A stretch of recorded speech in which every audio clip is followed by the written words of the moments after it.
That's better though. Welcome to Better Credit, Better Home. Your source for the latest local and national news that can impact you if you are in the market for real estate. Here are your hosts, the Kingwood Mortgage Guy, Mike Durr, who uses his 25 years as a mortgage professional to help people improve their credit, and Joe Solis, an accomplished home inspector, real estate agent, and trainer of new agents for Jane Bird Property International.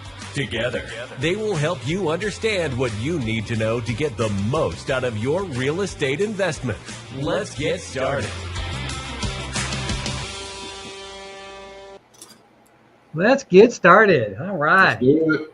Good to see you guys. And Tim, I'm going to introduce you real quick. This is Tim King, my dear friend from a long time back. Done hundreds of appraisals for me back before when we could actually say that. And before 2008, right? Yeah, and been in the appraisal business for some time. Done thousands of appraisals, and wanted to just make sure that if you have questions for Tim regarding your property value or what any specific situation, I want you to feel free to jive in and ask him anything you want. So we are here tonight to we're going to ask the question. We're going to answer some of the questions about if this is a good time to buy a home in Houston, Texas. And this is not going to be too dissimilar from the same thing we talk about all the time about what's going on in the real estate market and interest rate market. We talk about local communities. Joe will fill us in on what's going on with inspections, when we should get inspections. And so just all in all, we're here to present something. We're going to answer some questions. We hope you have a good time. We're going to try to make it as short and quick as we possibly can. So without rambling, Joe, talk to me, brother. What are you doing today? Just living the dream, man. Just living the dream. Been training most of the day today. So Tuesdays and Thursdays are my big training days for new agents that are entering into the business. So when they join the brokerage, I train them series of 15 classes, just making sure that they're comfortable with the information and with the process. So I've been doing that, a couple classes already. I got one after this meeting that we have right now. And then I showed a home to a new home buyer interested in buying a home in the Woodlands. So I was able to show a home today in between all the hectic of my Tuesday. So tell me, are there a lot of new agents joining at this time? Not as much as there were in 2021 and 2022, but there are new agents joining. We get about 2 to 3 a week on a good month, and a little bit less than that on a slower month. But happy to have any agent, new or tenured, come over to Jane Bird Properties. Well, that gives me encouragement that there are other optimists out there. So, hey, it doesn't matter. Everybody's always going to need to buy or sell some property in an up market or a down market. They're still going to need to do it. So, Tim, talk to me. What have you been doing? A little bit, actually. I've been appraising. How about that? Yeah, there you go. Yeah, really, it's a little uptick in the business. So I'm getting a lot of rural properties. I was in Dayton today. Mm-hmm. I would say. I think Dayton's kind of a popular area, isn't it? Yeah, it's becoming that way. They're growing there too. I mean, they're adding some subdivisions. Each time I go out there seems to be some land cleared, ready to build some houses. So, yeah, just doing the appraisal thing. All right. Well, good deal. Well, I've put together this presentation. It's going to be longer on the front side, but I'm going to put it up here. And so what I did is I broke this down. This is similar to what we talked about last week, except what I did is I think I made it a little easier for the people that are watching it, because the first thing we're going to do is we're going to talk about all the negative stuff that the headlines are showing, and we're going to try to reply to those in what I think our reality is. And of course, I have you guys here to make sure that my reality is the same as the reality. So hopefully that'll go the way I would like it to. But if it doesn't, just really tell me if I'm go jump in the lake or something like that. But the question is this the time to buy a home in Houston, Texas? And I actually quoted you, Joe, as something you told me. I said said, well, it's not as good as 2 or 3 years ago, but you can't do anything about that. It would have been better to buy a house 2 or 3 years ago because there was 40% appreciation just the last 2 years. Yep. So, but a couple of interesting things are going on. So I'm going to go ahead and get into this dude here. Let's see if I can do it the way I want to. Yeah, there we go. All right, so this is what we're going to cover. Why is this a great time to buy? That's what my argument is. Home price increases have slowed. Homes are staying on the market longer. Sellers are now more willing to negotiate. Buying still beats renting. Long-term trend favors home price growth. And then getting a fixed mortgage rate combats inflation. Those are kind of my premises. And then if you make it through that part and are still with us, then we're going to talk about getting your finances in order, know what your credit score looks like, start saving for your down payment, decide what you want in a home, find out how much you'll qualify for, get approved. Okay? And then at the bottom of my slide, you're going to see the phone numbers. Tim, your number's not on here because they can't call you. No, I'm teasing. I don't have your. There we go again. Picking on the appraiser. Yeah, that's our chance to get back at you, dude. No, but if somebody had a question for you, tell them now how to get in touch with you. The number, I think the number actually will pop up. I thought on your Oh, ticker. it's on the streamer. That's right. It is on the streamer. Yeah. So just give me a call anytime. 281-435-6858 is my direct line. So yeah. Okay. Give me a ring if you have any questions. You need anything concerning, values on your home, or we do sketch onlys like we had talked about. If you want to get a proper measurement of your home to dispute. Tell them real quick before we get started what a sketch only is. I call them sketch onlys. Really, it's the actual living area in your house. It fluctuates. It seems like within some appraisal districts to where they're adding or they're taking away, or if you have a house where the living area says per seller, and that was like 2 sellers ago, and it could be a lot different. There could be addition. So what I'm going to do is measure it myself and get the exact square footage based on, we call it ANSI guidelines, ANSI. And that's kind of how they police a lot of different real estate, items. And so we're going to adhere to that. So that's kind of, we can do that separately. Okay. So what I see is sometimes the listing says check with the number came from HCAD or the number came from the seller or something like that. And what you're saying is yours is the absolute right stuff. Okay. Yes, that's correct. You can put that. Yeah, they can. Because I know a lot of times I think agents, Joe, you might know this. I mean, if you put per seller, don't you have to kind of back that up somehow, or to prove? Yes, there is a there is a form that we use to mitigate our liabilities as agents, which is a form that is called information from other sources. Gotcha. That's what we do. I'm thinking a lot of people don't even know that's available. Sure. And I think that's kind of big news. So I'm glad you told us about that. You got it. All right. Housing price increases have slowed. So this is kind of an interesting slide. One of the big things that is out there is that home prices are decreasing in value. Mm-hmm. Now, I want you to, home price increases have slowed. That's an interesting way to say that. But what it's really saying is home prices are still increasing. It just is not as fast as it was in the last 2 years. And one of the things that I talk about, if you look at this chart to the right side, you see that there was, and I think it was May of 2022 was the peak of when home prices were considered to be the highest they've ever been. And they have come down from that point, but there's a report today, and I won't get too far ahead of myself, but the way I understood it is you buy on the dips.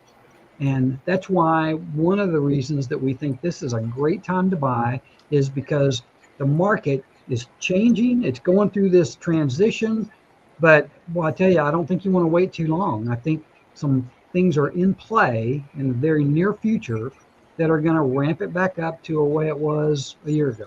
So any comments on that? No, I think you hit it on the head from a valuation standpoint. I mean, yeah, they're not coming down. They're sitting on the market maybe a little bit longer, and they're not priced as ridiculously high as they were back in early 2020 22, but you see a little bit of a change, but not that much. I would say that is accurate from what I can see from my end. Joe, you're doing houses with multiple offers and over the value, right? That's how I roll, Mike. You know that. That's how you roll. That's right. No, yeah. I mean, if it's a nice house, if it's priced appropriately, there are going to be. And I just encountered this for an investor client. It wasn't a nice house, but it was priced appropriately, and there were multiple offers that we were competing against. And an all cash offer. I know you don't like to hear that, Mike, but my investor client made an all cash offer, $10,000 over list price, and we did not win the bid. So there is still competition out there. As long as it's in the right place and it's priced appropriately, you're going to get the competition still. So I wanted to just share this report real quick while we're looking at this chart, because I think it's a good one. It's CoreLogic released today, and CoreLogic is one of the kind of like the gold standard for forecasting, and it's a home price index. And this is the headline. It says U.S. home price growth fell to 3.1% in March. So it didn't say it went down 3.1%. It didn't say it was 3.1%. It fell to 3.1 appreciation year over year. So what that means is that even so far in this first quarter, or just as we ease into the second quarter of 2023, homes are still appreciating at 3%. Which is normal, which is fairly normal, right? Yeah. Well, check this out. The next sentence says, while home price growth rose for the 134th consecutive month, that's 10 years. That's 11 years. It's declined from 1 year earlier in 10 states. So there are 10 states in the West that have declined. But for the last 11 years, home prices have increased consistently for the last 11 years in a row. That's crazy. And of course, it's contrary to the news that's out there that we're going to have a market crash. So that's my point. I don't want to beat it to death, but that's my point. So, all right. Is there going to be a housing crash? Well, here are what I think and the research I did on why we're not going to have a housing crash. Now, similar to what is going on right now, the Fed caused the last housing crash. This was 2006, 7, and 8. And they had a heavy hand in it, but there were a couple other things. There was a housing bubble at the time. If you look at this chart on the left side in the red, that red lines there show inventory. Okay, so there was a ton of inventory at that time. And then here's why I don't believe that we'll have another one. The inventory in the green to the right, 2019 to 2022 fourth quarter, there's not enough inventory. So home inventory was much higher in 2006, 7, and 8. Foreclosures were rampant. That's because those wily mortgage guys were making loans with 0% down and 600 FICO scores. And I mean, and it was like if you could draw, what do you call it, fog a mirror, you could probably get a mortgage. That's the truth. I lived it, and it was fun. I mean, we thought, hey, if they want to, anyway. But it's not like that now. That's the key thing that I'm saying. And when you have a shortage of a product, the price can't help but go up. So that's gonna keep this from doing it. And no matter, think about it, with rates doubling over the course of the last year, and still home prices are appreciating. That to me is crazy. Now, obviously, the market has slowed. There's not as many houses that are selling just because there are a lot of people that aren't putting their house on the market. But there are not enough houses. More people are moving to Texas than any other state in the U.S. That's a bold statement. I'm going to prove it. They like our robust economy. They like our politics. They like our weather. They like our low cost of living. And that's, anyway, I thought that was kind of cool. And being a lifelong Texan, I dig it. But this is the Forbes magazine that published this. And they got this information from moving companies. These moving companies report where people are going from and where they're going to. Wow. Here's what it is. Go ahead.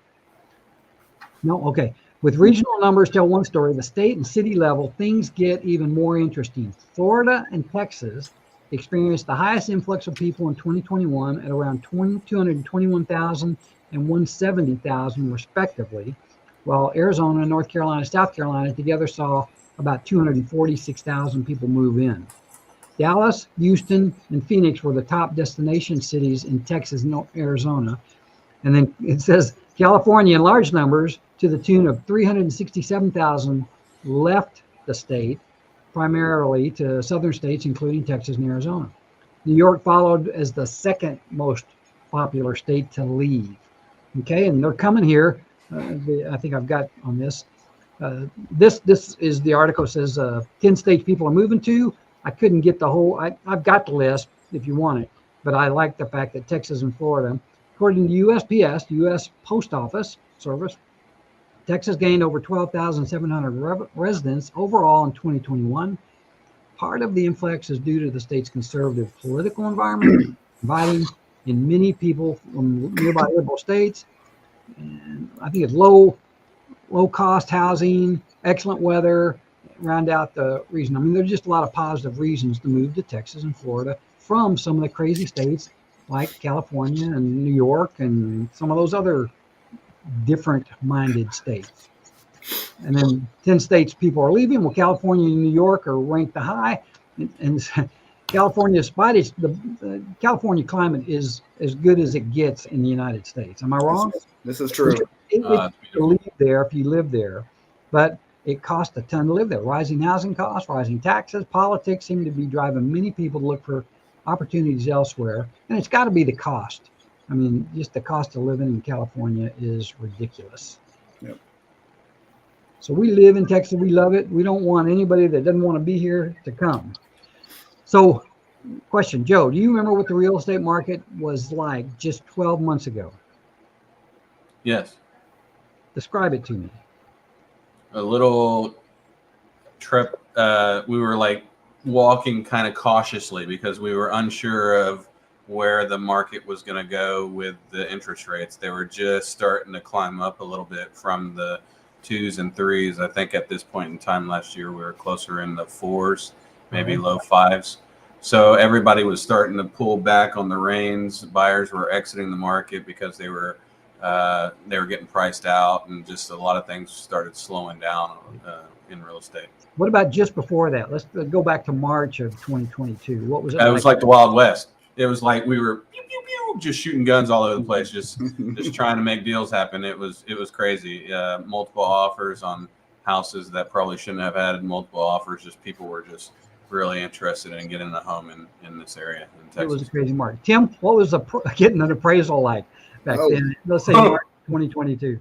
Oh, 2022. I mean, it was crazy. I mean, well, the first, but like Joe said, the first quarter, it was just like 2021. It was beautiful. I mean, we were getting so many orders, and when you have so much turnover and so much inventory going on, appraising is very easy because, I mean, really values were kind of going up, and normally in a typical year, I mean, it's like, okay, we need to prove this. If the value starts to increase a little bit, we need to find comps to support it. And it was, I mean, they were all there. I mean, it was nice. Mid.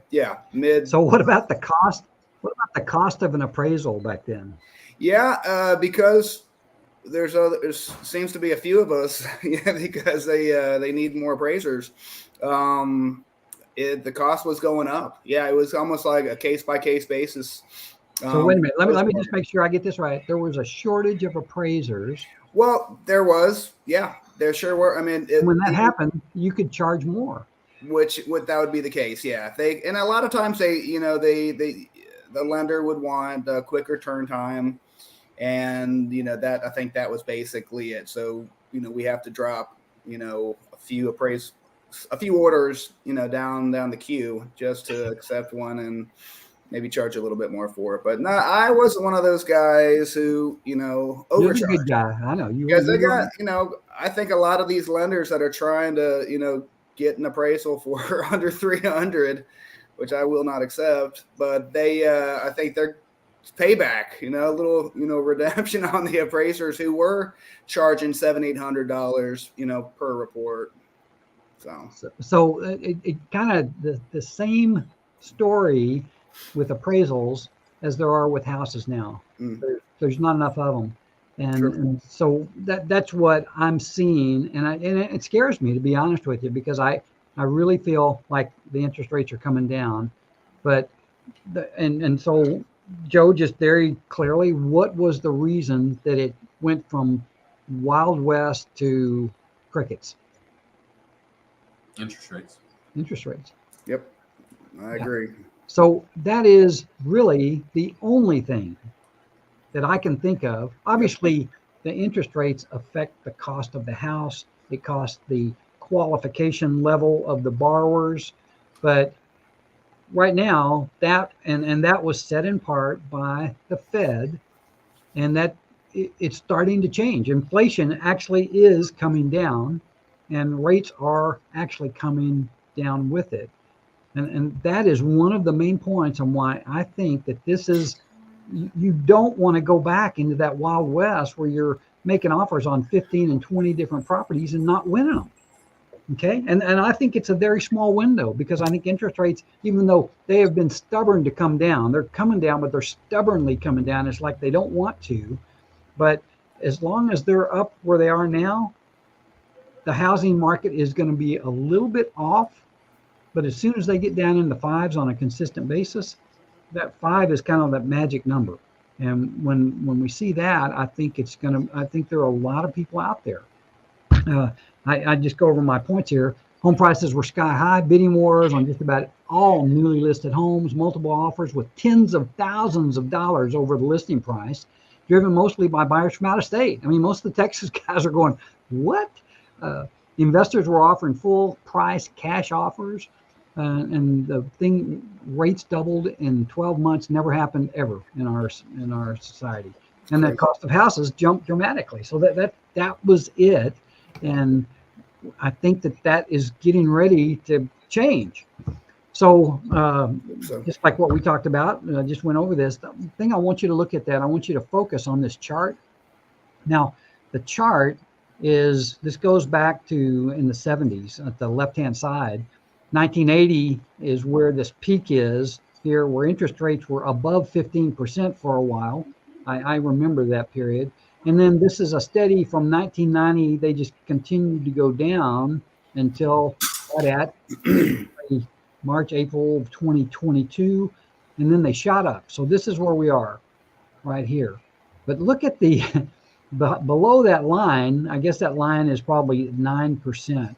15 is crazy. Yeah, well, there's a ladder bar there, but I think the dotted line is the dotted line is probably right at 9%. And let me tell you, there were for the last that's 33 years, there have been a lot of houses going on that have been in that range, and we have been super lucky to have been adults during this period when you could buy a house and pay these kind of interest rates, particularly from probably 2013 and on, 4 and 5%, that kind of stuff. But this is still historically pretty good darn time. And it looks like it's actually kind of moved back towards this level of 5 is what I'm seeing. So my point is, it's kind of a warning, is don't wait. If you have the ingredients, the money in the bank, the job that you feel comfortable with, and the inclination to there's no waiting now. I mean, if you think you're going to wait and it's going to get better, it's not. It's going to get more expensive. Homes are appreciating higher. You're going to pay more for the house. You may get a better rate, but you can always still get that rate, right? I mean, how do you get a lower rate once you got a fixed rate? Refinance. Yeah. So it's easy for me to say, but that's what people do. So this is the other thing. Slow appreciation is still appreciation. This on the right side here, this is a December forecast in 2022 forecast. And they anticipated that 2023 was going to be a negative year. Well, it's not. And that should give you some clarity, because homes are still appreciating at 3.1% right now. And if their forecasts have to be based on what we've seen at 20% and 20%. And I mean, I think it was for the last 10 years, homes have appreciated 140%. Wow. That's over the course of the last 10 years. So the negative appreciation that they're showing here is not even happening. So they kind of overbake that. And again, another reason that it's silly to wait. Here's a good question, okay? How do you stop inflation in your personal situation? So if you had a way to say, okay, the price of eggs is going up, the price of coffee is going up. Well, you could stop having eggs, right? Or you could stop drinking coffee. The cost of renting is going up. Now, some segments at the more expensive level, it's not going up. But stop your inflation. If you're a home buyer and you're thinking about it, this is the best way for you to put the brakes on your own personal inflation, the cost of your housing. And you do that by getting a fixed rate mortgage. Now, there will be potential increases, subtle, in taxes and insurance, but let me tell you, it's not going to be 5% a year, which is about what the rate is for increases in apartments and rent houses and stuff. I mean, am I wrong on that, Joe? No, that's about right. Yeah, 10% on my most recent lease that I'm doing right now. Crazy, yeah, crazy. So stop. I mean, this is a financial move, and of course, not everybody can buy. I mean, you got to have a little bit of money, it sure helps you, and you got to have a decent job, and you've got to have the bandwidth that you don't have so much credit that you can do this. But boy, I tell you, people that are hesitating because of the market, this is the market to buy in right now, based on what I can see. Interest rates are changing. The two questions are housing prices going up or down? Well, they seem to be going up. Interest rates are going down. That's a good thing. Inflation affects mortgage rates. Inflation's coming down. So this, I think, is this opportunity. This chart here is an older chart. I think it's December of 2022 as they came down. Now they've been stubborn since here. Like rates today that they list on the MBS mortgage-backed security website showed it 6.5. Now I'm quoting lower rates than that. Just FYI, call me. My rates are lower than that. But that's what the national average is, about 6.5%, 6% on a 15-year right now. So they're kind of fighting this area, but we've done a few locks just this last week at 5.99, just FYI. All right, is there going to be a housing recession? Well, check this out. Now, this is important. A housing recession means the total number of home sales has been shrinking for at least 6 months in a row. And it has. Yeah, the number of houses that have sold has shrunk dramatically, but the home prices haven't. So technically, I mean, we're in a housing recession if you're counting units, but if you're counting the appreciative value, we're not. And home prices reported today up to the last 2 years, 40%, last 10 years, 140%. So the best time to have bought a house, 10 years ago, or 2 years ago, or yesterday, or today. Like tomorrow, you know. Fannie Mae predicts home sales 2022 to drop by 16.2%. Now, not home prices, home sales units. And one of the reasons that's going on, and I'm kind of going off script here a little bit, but there are a ton of people out there, kind of like myself, where we locked in a 2.5% interest rate on our home 3 or 4 or 5 years ago, whenever it was. And it's hard to move right now when rates are higher like that. You know, we don't have a compelling reason to do that. And there are a lot of people like that. So the inventory is going to stay smaller until we get to the level where people feel comfortable moving out of that 2.5% interest rate. But home prices are expected to increase in 2023 by 3 to 4%, which is consistent with long-term growth that we've had. Comments? Anybody? Yeah. I agree. Yeah, this looks good. Looks about right what I'm seeing. Okay, so the other negative headline is, what about the coming recession? There a lot of economists have predicted that we're going to have a recession. And we did a little bit of research, and it turns out that interest rates actually go down in a recession. This is the list. 1980, there was a recession. 81, there was a recession. 91, there was a recession. 2001, 2008, and 2020. In each one of these, the interest rate went down course, 1980, that went from like 15 to 12 or something. But 81, 91, all these were times it went down. And the cost of homes did not come down. So inflation is obviously a concern for everybody. Rates should get better if you can survive that. And let me tell you, recessions are not good. They restrict the number of people that are working gets smaller. And so if you don't have a secure job place, then buying a house may not be the right thing for you. You don't want to buy a house and then lose your job. So you want to consider that. That's a factor that just has to be in there.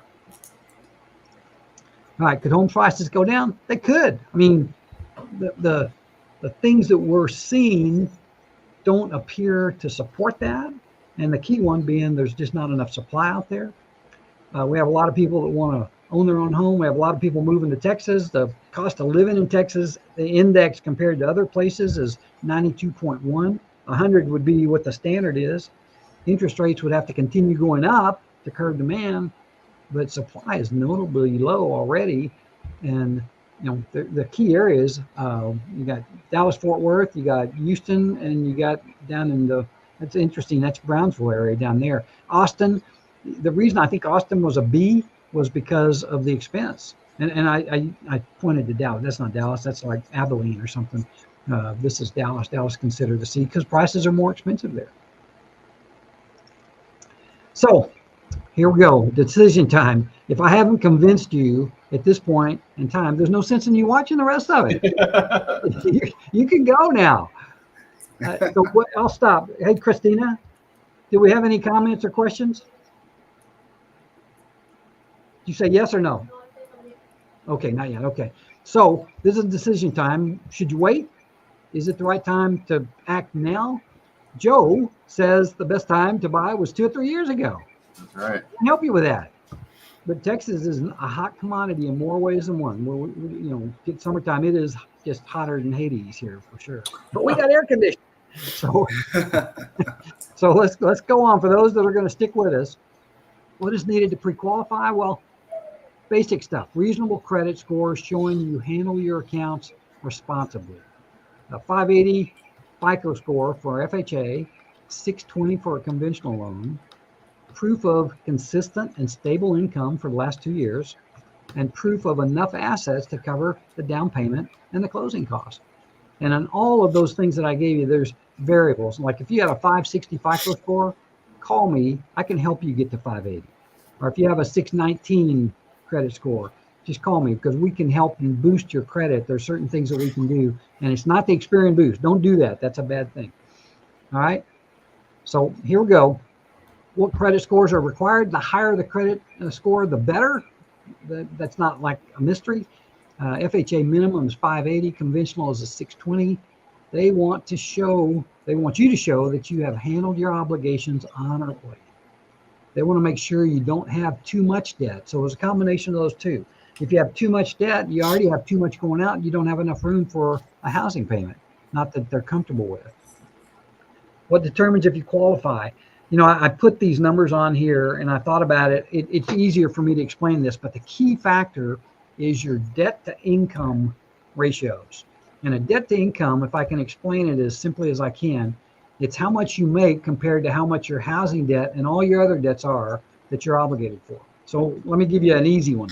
So if you make $6,000 a month, $3,000 has to cover your mortgage payment, your car payment, all your credit card payment, all of that. So 50% of your gross income, and the other part of it is, that's for you to live in. Obviously, you pay taxes and the miscellaneous things. But if you have a 50% debt ratio, you can buy a house. Now, it may not be in a conventional loan, but in an FHA, they give you up to 55% as far as a debt ratio. So it's real simple. Just figure out how much you make, not how much you get, how much you gross, the total amount that you're paid, and cut it in half. And then say, okay, after I take out all my debts, how much do I have there for a house? And that would tell you if you're close to qualifying. If it's in the 20s and 30s, you're a rock star. If you're in the 40s, that's about average. And then every once in a while, I mean, some people, they buy as much house as they can because maybe they have some income that's not verifiable. Yeah, is the way I put it like that. You know, they might get paid cash, they might get paid some other way that they're just not going to be able to use it. But that's what the debt ratio is all about, and that determines how much you can buy. Qualifying income, we want it to be verifiable. We like W-2s or 1099s or tax returns. That's kind of the way we work. You can use bank statements on some of the what we call non-QM loans out there. We want you to have a 2-year job history. No big gaps in employment. When I say a big gap, usually 6 months where you hadn't worked. New jobs are okay. College is considered work history. A lot of people, you graduate out of college, you get signed on to work. You can buy a house because that your transcripts will verify that you've been working towards a degree. Overtime income considered after 2 years. Commissions considered after 2 years. And I just found out, I was checking, I had a borrower today who was working as a trucking company as a driver, and he transitioned in June of 22 to a 1099 employee. So he went from, and he's still working for the same company. I just found out that we can use his income because he was with basically in the same industry, and he just transitioned from being wage earner to a self-employed. So that's a big deal. And the way income is calculated in the mortgage industry is quirky, and it's more art than it is science. So anything that you've got, you need to call me and let's talk about it. Joe, any comments? You got any wild ones out there that you've been through? I was just having this conversation the other night, Mike, with actually the guy that I was showing the home to today. He was asking about, what does he need to know about mortgage? And I was like, well, contact a mortgage professional. I gave him your number. And one of the things I did say, though, is that they're going to look at your debt to income. So it's got to be anywhere between 45 and 55%. Your income needs to be proven to be free and clear of the monthly requirements of paying your debts, including the house. So, that's one of the things that is a challenge for a lot of people, especially I just read a study the other day that we're, as a population, are using our credit more than we have in the past. So people are starting to have a little bit more debt on record than we had in the past. So that is a challenge. Here's a tip for you that I think that anybody that was watching either this video later or they're watching tonight is when you get a pre-qualification letter, you're not getting pre-qualified for a particular house amount. So our pre-qualification says that you will qualify for a $300,000 house. It says that, but the underlying number that gives us that is what your payment is going to be. What you qualify for is a mortgage payment. And the problem with that is if I give it to a $300,000 mortgage, but you get a $300,000 home that has extremely high taxes, or maybe a high homeowners association or some kind of common area maintenance fee or something to that effect, that shoots that puppy right out the door. So one of the things that we're going to be doing in our pre-approvals and pre-qualifications is we're going to put on there the housing dollar amount that you qualify for. Very important, and it's something that buyers need to know it, realtors need to know it. Pretty much everybody that's out there that's showing people houses is a big deal. All right, we're coming to assets, cash for down payment and closing costs. Well, there are a handful of loans that you can put as little as $0 down. That's a VA, it's a USDA, both are great loans. The USDA is a little restrictive in the income that you can qualify for, but there are a lot of houses that qualify for it. But once you get past those, you got the 3% minimum down for conventional. It's available for any first-time home buyer. 3.5% for FHA, which is absolutely the #1 most popular loan for first-time home buyers. Closing cost estimates around 2 to 3% of the sales price. Gifts from family are common. Don't be afraid to ask family. There's some people you can't ask, but sometimes you ask them, you don't ask, you don't get. And then 401k hardship funds for buying a home are common. We see a lot of people that have built up some money in a 401k. They can borrow that money, they can pay it back, or they can just take it out as a hardship. The one that you're not seeing listed here is there are zero down home loans that are available for people that are just determined to get in a home regardless. They're out there. I don't love these programs. And the reason I don't love them is because the interest rate are high to start with, and this makes them even higher. Nothing's ever free, Mike. That's right. But we do them. So if that's the case, again, just know that, I would love for you to go to your family first, or go to a 401k, or do anything you can. It'll be worth it if you do that. But if you're determined to get in a home, as we encourage you to, then that is an option. All right. Negotiating favorable terms. This is one of the things we promised. Joe, why don't you take this one? And one of the things we're talking about is negotiating from a buyer standpoint on how they would get favorable terms on their mortgage.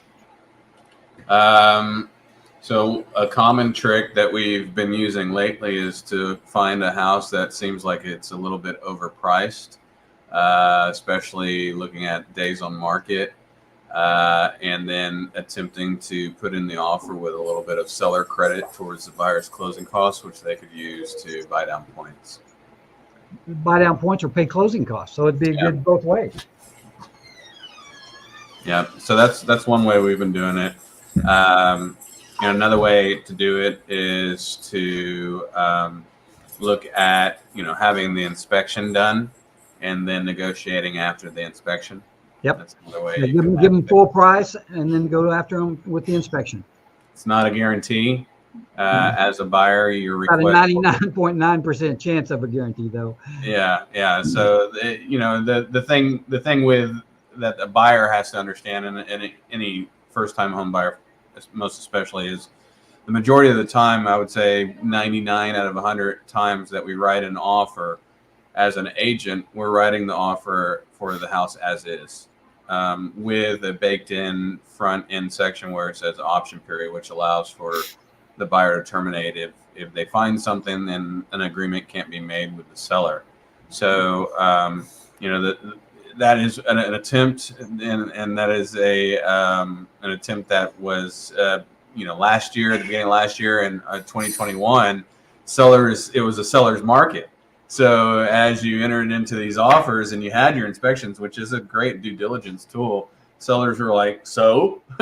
Yeah. But if you have an inspection these days, the sellers are a little bit more apt to work with you either to repair things, but if repairing is not something you want to do, then you can also negotiate for concessions, discount on the sales price, or even better is reducing the amount of cash that you as the buyer would have to bring to closing by using the seller's cash as a concession. Right. I have a question. Yeah, those are good. I mean, go ahead. No, I was going to ask, I often wonder, I know what I tell people, but what happens if the appraised value is lower than the asking price? I had that question today. Go ahead, answer that. Oh, you're asking us. I'm asking you because I'm appraising it as fair market value. I'm just putting a value on it. Sometimes it's not. Just today, I had a gal call me and she said, "Look, Mike, we're going to buy this house. It's listed at 286, and our realtor says we should offer 300 to make sure we get it. What happens under that circumstance?" And I said, "Well, it depends on the appraisal. So if it appraises at 286, then you're going to be responsible to bring the money over the top of that, the extra $14,000, and add that to whatever down payment you were putting on the 286. So you can do that, but before you do that, I would like to see comps from your realtor to make sure that he just throwing numbers out there. There's got to be some kind of support for that 300,000 that you might be offering for that property, because it's you don't get to finance the 300 just because, and then the appraisal comes in at 286. They're not going to do that. So you have to, it costs extra money. And back in, last year, they were doing appraisal waivers. So it didn't matter what the appraisal came in, you're going to buy that house. And I have to admit, I stupidly agreed to do that when we helped my daughter buy a house. And we got lucky. I mean, ours appraised. We were like, yeah, baby, praise God. That was awesome because, it was just going to be a cash suck and you're just throwing money and hoping that you're going to get the equity back. That's interesting. Okay. For the consumer, Tim, for the most part, they're protected against short appraisals through the use of the third-party financing. Okay. There's a paragraph in there that states that the property must get approval too, and part of the approval of the property is the appraisal. It has to appraise. Yeah, so there are steps. As long as that extra addendum that Mike was talking about, the waiver is not in use. Yeah. For the most part, and there are steps for protection for the consumer, but obviously, if anybody out there has any questions, just give me a call. Yeah, for sure. Now, just from my standpoint, I'm seeing a change in the appraising industry.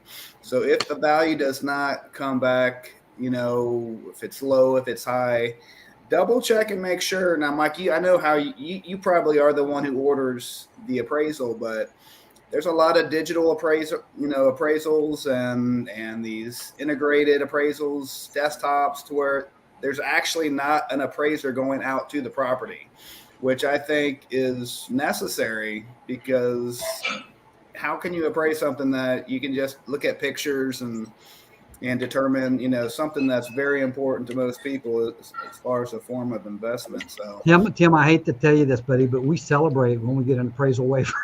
Oh, I'm sure you do. I mean, I'm sure you you want to see an ugly That's side, think of celebration. an old man like me doing the happy dance. So Oh man, but that's not okay. it doesn't happen often. But what that is, it's not an automated appraisal. It's Fannie Mae and Freddie Mac keep records of what's going on in these things. And when they sell a house, they've got the record of what it was bought for, what the appreciation rate, and they plug it in. And then they also tune it into what the creditor or the quality of the borrower is to come to those appraisal waiver things. And we don't get near enough of them as far as I'm concerned. But you're right.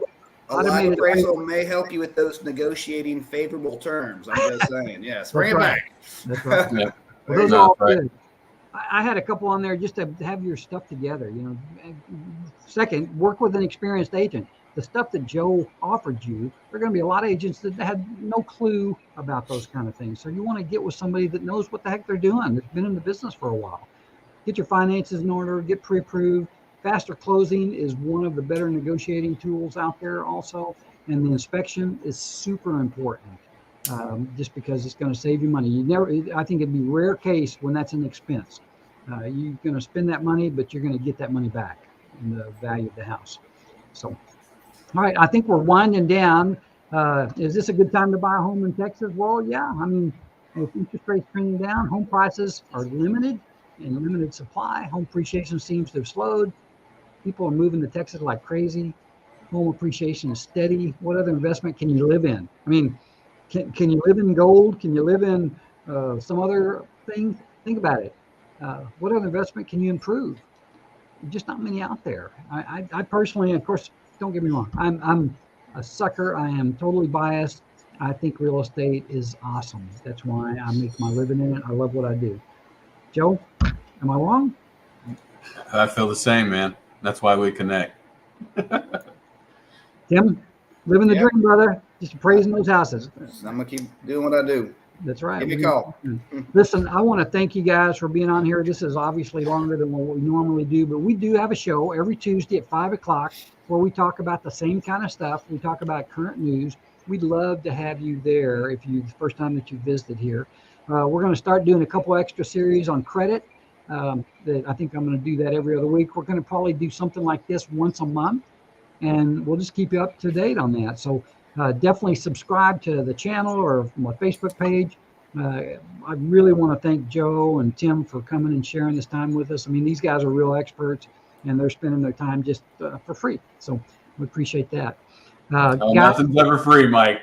Oh, that's right. That was for free. So that means call Joe, call Tim, and for that matter, call me too. I'd love to. Thanks, man, for having us. Again, I appreciate you. You bet. All right, guys. We'll catch you on the next one. All right.